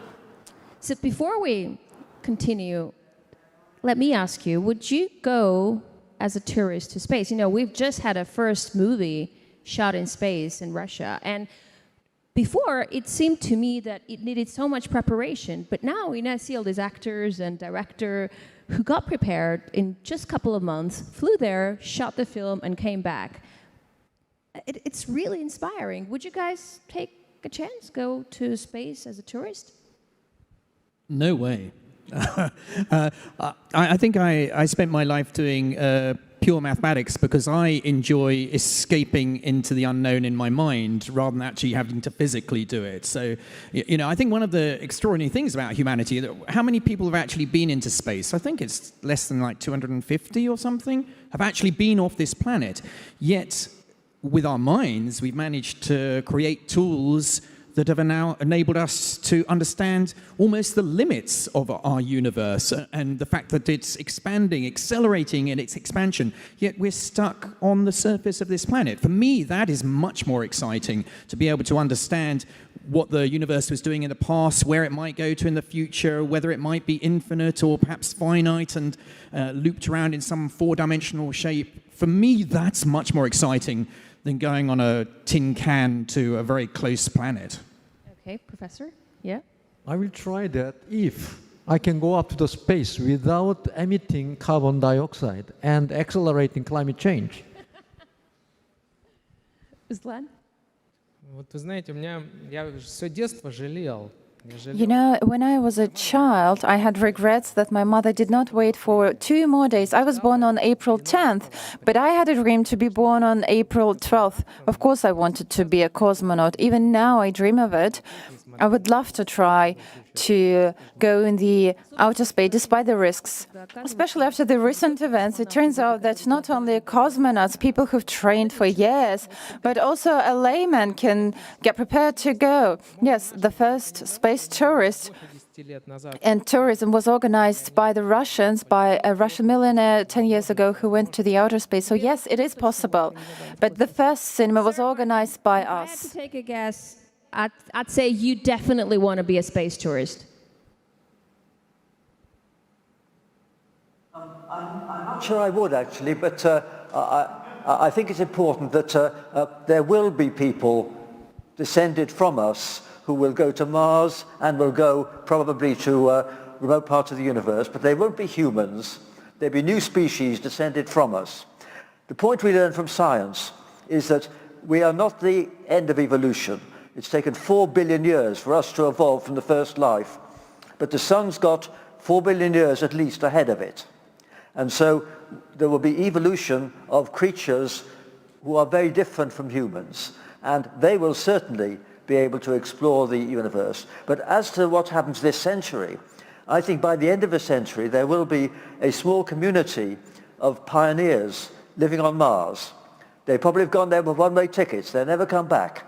But they will use all the techniques of genetic modification and of cyborg technology to adapt to the hostile environment.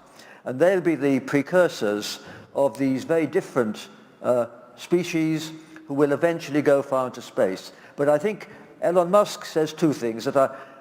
He says he wants to die on Mars, but not on impact. He's 50 years old now. When he's 90, I think he might be able to do that, and good luck to him. But on the other hand, I don't think that there will ever be mass emigration to Mars, because living on Mars is less comfortable than living at the bottom of the ocean or at the South Pole. We are adapted to the Earth, and it's a beautiful place, and we should stay there. But we should cheer on those crazy adventurers who want to actually go to Mars, because they will be the precursors of far future creatures different from us who will go much further. So we don't want to have mass emigration, because that's a dangerous delusion to think we can escape Earth problems going to Mars. Dealing with climate change is hard, but it's very, very simple compared to terraforming Mars and making it habitable. I couldn't agree with you and Marcus more. There's nothing better than living on Earth. But since your predictions always come true, when do you predict this little group of extreme colonizers will actually go to colonize Mars? I think there'll be people on Mars by the end of a century. I think within 20 or 30 years, the first people may go to the Mars. They may not come back, but there'll be people who are prepared to take that risk. And by the end of a century, there'll be a small community, but I don't think there'll ever be mass emigration. All right, so really interesting to hear what Chiara has to say about it. Chiara, are you here with us?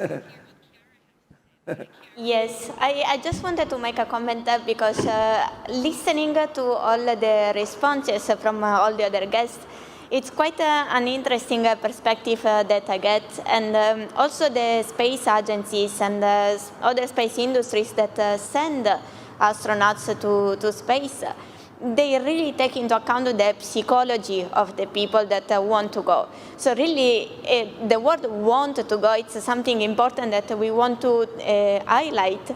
It's not just about the perfect candidate. From the physical point of view, we have many candidates in Earth that can go there.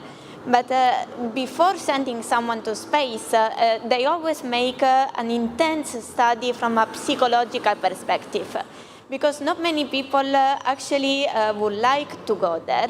You need to be prepared to a series of situations where you will be living alone, where you will be far away from your family, and where you really need to count on yourself. Here on Earth, whenever we have even a small cut, we know that we can go to the doctor. We know that we have people supporting us. If we go to space, this is not there. I mean, if we look about going to Mars, then it will take ages for coming back. And you need to understand that you need to count on yourself. You cannot be an expert of everything, but you need to be able to be a problem solver for any possible situation that you can have. And when I did the simulation for life on Mars, we really tested a lot the psychological point of view. Technically, many people are good engineers, are good problem solvers, but are they ready to do that alone and on a different planet? That's one of the most important questions, I would say. But do you agree with Sir Martin that by the end of the century, we could have a bunch living up there on Mars? I would say so. I mean, if we look at the new missions, we are talking about missions which are even more ethically correct, meaning that we would bring people on Mars and then bring them back to Earth after a while, of course, but there is this possibility. But if we look about the mission that was planned to be launched a few years ago, the one-way ticket to Mars, so just going there and knowing that you would not come back, and the amount of people that applied to this type of mission was enormous. So we really see that there are many people willing to go to Mars. So with the new technologies and the opportunity not only to go, but to experience Mars and coming back, I would say that they will have a lot of volunteers that would like to go to Mars. Thanks a lot, Chiara. Stay with us, don't go away. But it's time for us to bring in our new guest, Professor Marcelo Glaser, a theoretical cosmologist and a philosopher. Marcelo, are you here with us? Hello, good to see you. Hi. Hi, Sophie. Hi, Marcelo. So before I ask you, I'd like to bring in another quote from a true rock star of science, Stephen Hawking. And he says that if someone told me that every equation I included in the book would halve its sales, I mean, that's funny, right? But since you're a philosopher, I want to ask you, it really must be tough for scientists to explain the universe's mystery to us without equations. I mean, how do you do that? How do you take that multi-layered, super complex, many-dimensional phenomena and put it into texts and words for us? Yeah, that's a very good question. And I would say that you have to think of this sort of public understanding of science as a translation service, in the sense that every translator is, in a sense, losing something of the original text when it's translating a book. You know, I mean, you can read Dante in Italian, or you can read Dante in Russian or in English, and it's going to be very, very different. But that does not mean that you shouldn't read Dante in Russian or in English. So I think it's the same idea with science. If you talk about science, you know, and you have Sir Martin and Marcus, you know, people like me that write books for the general public, we know that in a sense we are betraying a little bit the scientific language by only using words, but on the other hand, we are also informing a huge number of people about the beauty and why science is so inspirational and so transformational as well. So I would say that there is a loss, but there is much more to gain with it. And the way you do it is, as Marcus actually mentioned before, you have to tell stories. You know, you tell science as a story, because people relate to stories much more than to numbers and to equations, as you said, right? And once you humanize science, once you bring science out as something which is part of our human curiosity to understand who we are, where we come from, then science becomes a much more interesting and perhaps appealing language for people that are not trained in science. Just to complement that, you know, if you go to a concert and you listen to Tchaikovsky, you can be moved by the Tchaikovsky symphonies without knowing how to read a musical score. So it's the same idea, right? And there are many, many beautiful ways you can do that. So let's talk a bit about the ways to do that, because we spoke about this here. I don't know if you were listening. How to spread scientific ideas into masses. And granted, if scientists are as charming and eloquent as all of you here, that's one thing. And you know, that's why you're speaking at this conference, because you guys are great speakers. But then some scientists are introverts. They can't really translate their breakthroughs or thoughts into language that is accessible to the public. What do you think is the best way to spread scientific knowledge if you are a scientist that cannot really speak to many people? Well, that's in that particular case, you know, you have to find your colleagues that can speak for you. And that's totally fine. And I would say that's true in any profession. You know, you may need the ones that can present ideas in an office, you know, to speak for those that cannot. And that's why you work in group. You know, one thing that we were talking about before was collaboration versus competition, right? And I would say that competition is a form of collaboration, you know, because if you have many different groups competing with one another, but within each group you have collaboration, this process of collective competition is actually a way of advancing knowledge, right? And we have been doing this forever, right? This has been the case from the beginnings of civilization. So I think that's fine. But to answer your question in perhaps a deeper way, I would say that this transformation has to come from bottom up. I think we have to reform the educational system. We have to reform how we actually teach science to the kids of the world. Because most, not always, but in most cases, science is taught in an extremely boring, detached, calculational, let's solve this problem without any context of its humanity. So the kids grow up thinking of science as this somewhat robotic enterprise, you know, where scientists are a bunch of nerds that don't really care about the human condition. And that couldn't be farther from the truth. So if we change the way science is presented at schools, starting from very young ages, our little young kids, then the story of who we are as told by science doesn't become just the story told by science, but it becomes a story that is told from scientific, philosophical, historical, political points of view, and they all complement one another. And once you do that, once you humanize the way science is brought to people, I would say that in a generation you have a very, very different take on what science is and what it means, and why listening to scientists actually is important. I want to bring in another quote by Isaac Newton, who said, "What we know is a drop, what we don't know is an ocean."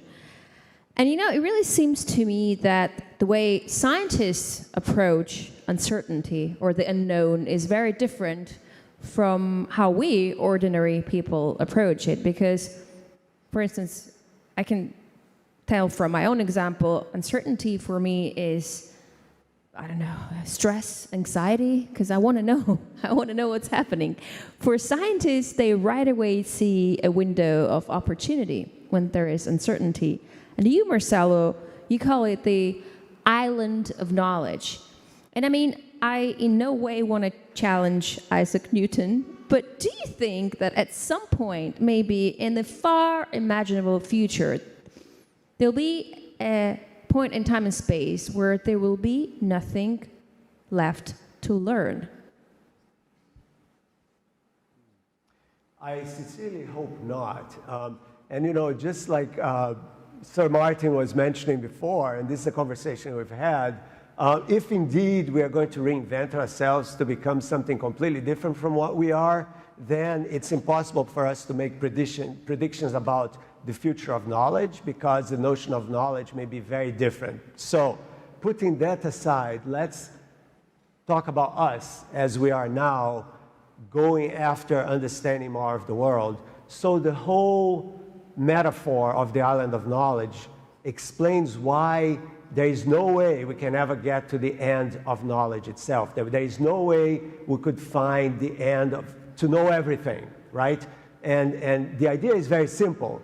If you have an island where what we know of the world fits, this island is growing in time as we learn more and more about the universe, about who we are. But of course, this island, as every good island, is surrounded by an ocean. And this ocean has to be the ocean of the unknown, the ocean of the stuff that we do not know about the world. But here comes the paradox of science and of knowledge in general, which is the more we know, the more this island grows, the more the boundaries between the known and the unknown also grow, which basically means that as we ask more questions about nature, about who we are, we become equipped to ask even new questions that we could not have anticipated before. Just think as an example about the history of astronomy before and after the telescope. So before the telescope, we looked at the skies with all with the naked eyes. We could see something. With the telescope, we see something completely different, and hence the instrument amplified our perception of reality in ways that we could not have predicted at all. And hence the universe for us became a very different thing than it was before because of the instrument. So as long as we have funding to keep building new instruments that are going to amplify our view of reality, there will be new questions that we could not have anticipated.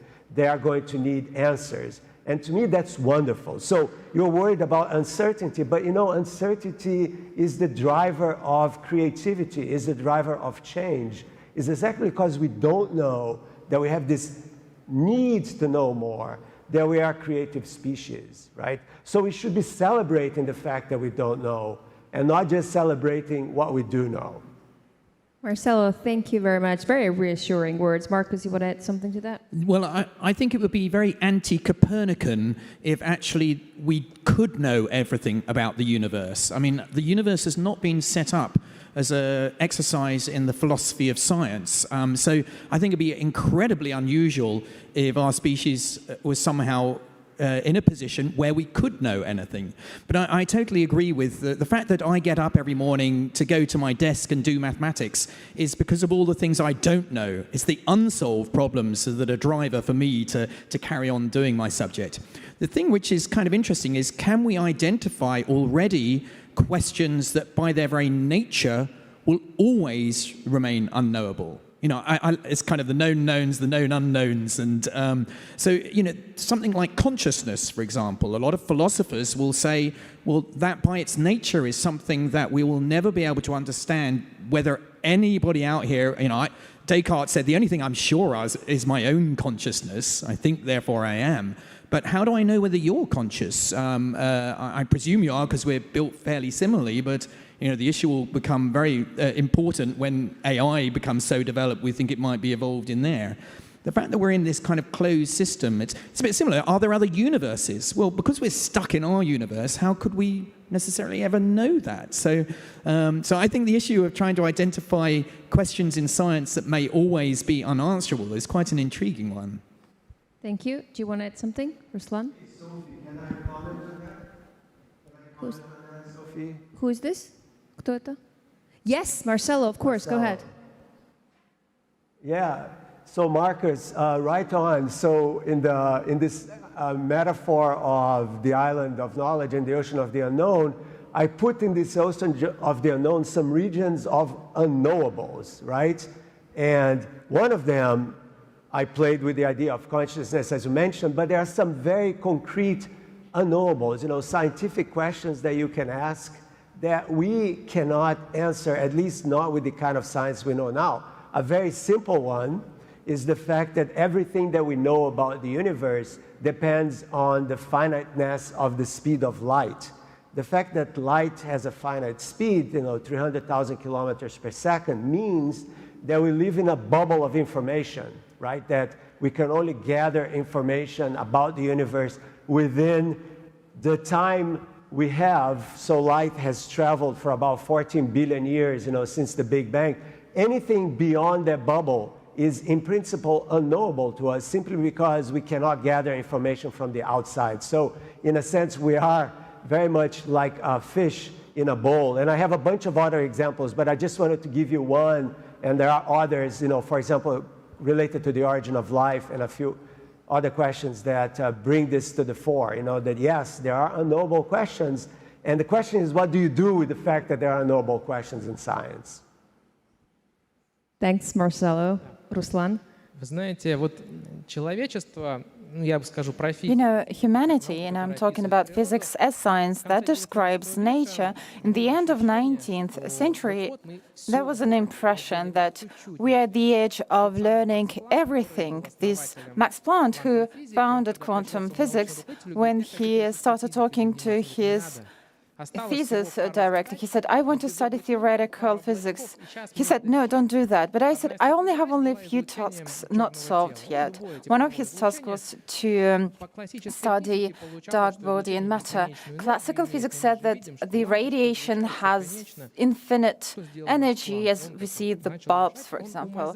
So what Max Planck said, he theoretically said that light is emitted in portions, although he didn't believe that. And then he brought about a decision, a solution. And then it turned out that indeed light was emitted in portions. Einstein then proved that and received Nobel for that. And again, it turns out that we don't know so much, and the world is so great. It's not just 14 billion years there, but also the other dimensions, and there's so much to learn about the world.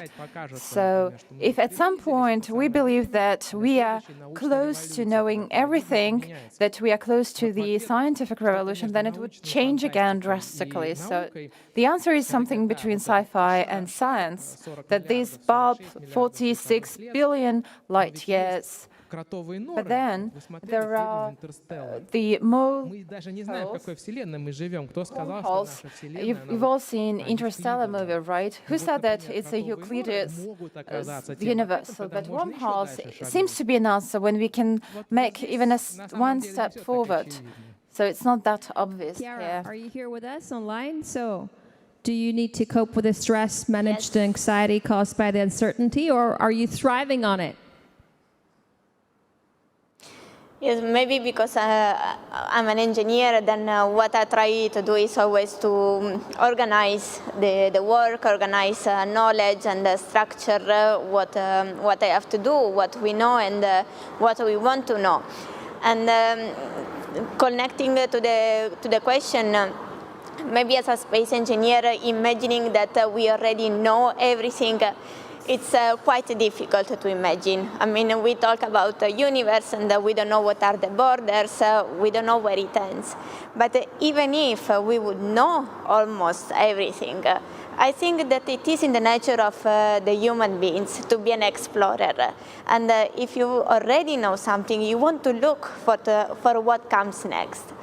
And if we move it a little bit between a mix between philosophy and technology, what does it mean to know everything? It's impossible. I mean, you would need to be already the knowledge itself for knowing everything. And maybe we can connect to the technological aspect. We talk about artificial intelligence, and the final goal is to discover the super artificial intelligence, which is that type of technology that is like a super brain and will be able to be an expert on every discipline. I don't think we are there yet, and I don't think that we will ever reach the point where we say, that's it. We know everything and we can stop here. So I don't think we need to live with the anxiety. We don't think to have pressure with our work or with everything around us. We just need to build step by step our days and the future of the humankind. Thank you, Chiara. So, I mean, we're on a very nice philosophical note right now, and I feel like maybe we should start rounding up on a philosophical note. We began our discussion talking about how science, technologies, innovations, they play an increasing role in really fast evolving reality that surrounds us. Fantastic opportunities open up to us, never seen before. But this really puts an extra pressure on the choices that we make. We become more responsible for them. Marcus, how do you think a 21st century citizen should evolve, stay connected, be in demand, but really more importantly, stay a human being with a capital H?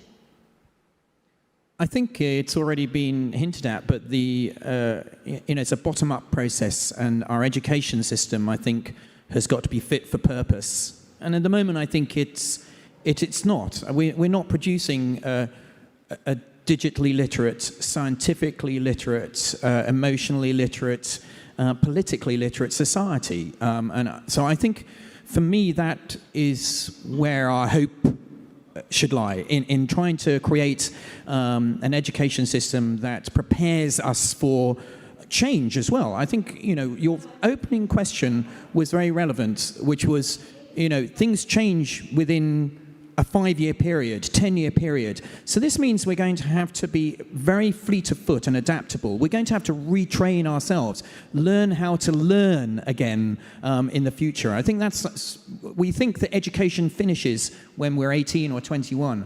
That's not going to be true in the future. We're going to have to keep on learning and keep on adapting.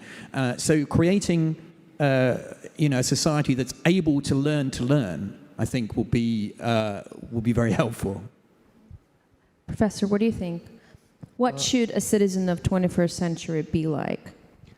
I'd like to emphasize once again, I think just not just thinking about the science fiction, but I think we have to focus on the interface of scientific progress with the social and economic system once again. I'd like to elaborate a little bit more about the problem caused by Amazon and Uber from the platform economy, supported by digital technology, driven out so many taxi drivers out of job, and Amazon has been closing down so many retail shops, shopping malls closing down. So it is triggering huge social change and transformation. And in order to make people positively engage with the scientific innovations, there has to be some kind of assurance that scientific discovery can be in your own interest for your job security or health. So the important, we should not forget about how our social and economic system can match up with the scientific progress and try to maximize the positive side of the scientific progress. I think this is another very, very, very challenging issue. Often we only thinking about science as if it is standing alone. It cannot stand alone. It is just the scientific discoveries are translated through market, commercialization, and the economic system and social system.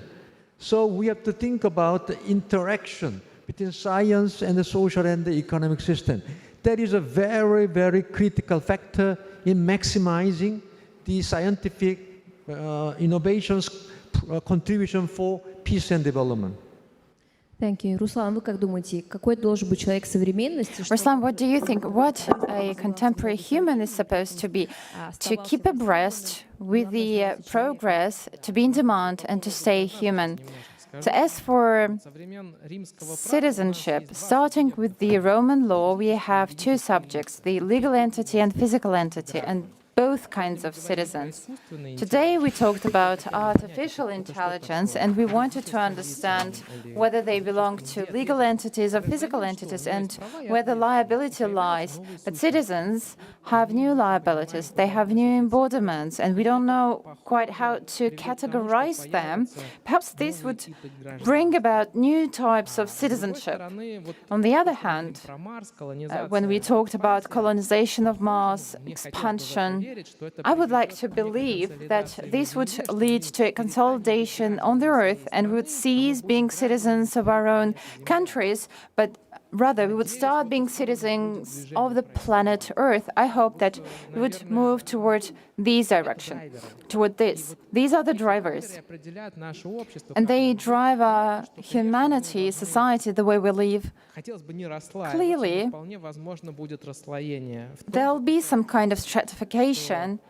Perhaps it would consist in the fact that those who aspire for knowledge would have lifelong learning, and those who do not want to do anything, they would just get money from aid programs, they would live on those social benefits, and there'll be less and less of them. I hope we'll have more from the first camp. To round up our discussion.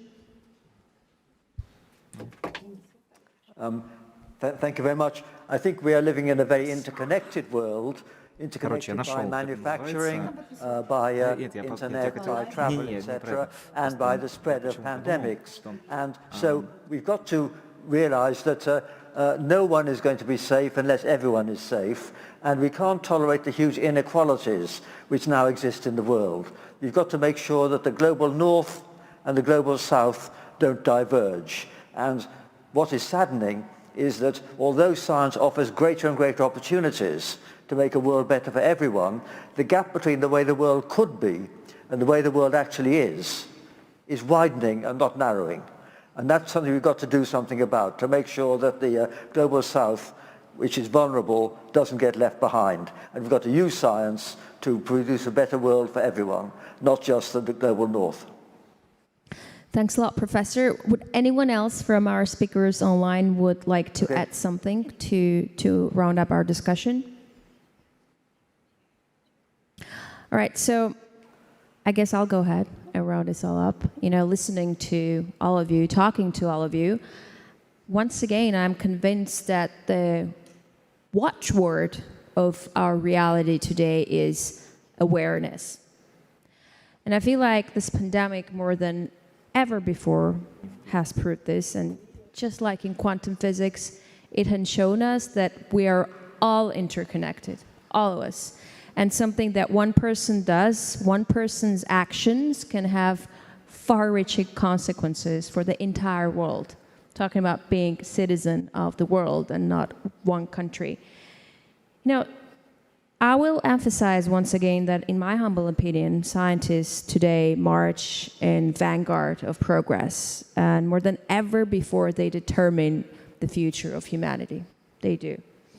And this applies obviously not only to the pandemic, but to all the pressing issues: climate change, inequality, potential malicious use of artificial intelligence or other great breakthrough technologies. And yes, if you ask me, once again, when scientists come up with their invention and add manuals on how to use their inventions, they should always include a set of ethics rules with them, along with the manual. But you know what? This is a realization that I stand firm on, that the times where you can sort of put the blame on someone else for anything that happens, be it scientists or leaders, politicians, governments, has really clearly also come to an end. I mean, to me, a true citizen, a global citizen, a person of the 21st century is someone who understands the responsibility of the choices he makes. And his choices are conscious, not made by default. And he understands that the future of humanity also lies upon his choices, choices that all of us make. Because only like this we can save our world and our planet. And thank you so much for this great discussion. I hope you enjoyed it. Thanks a lot. Ну что,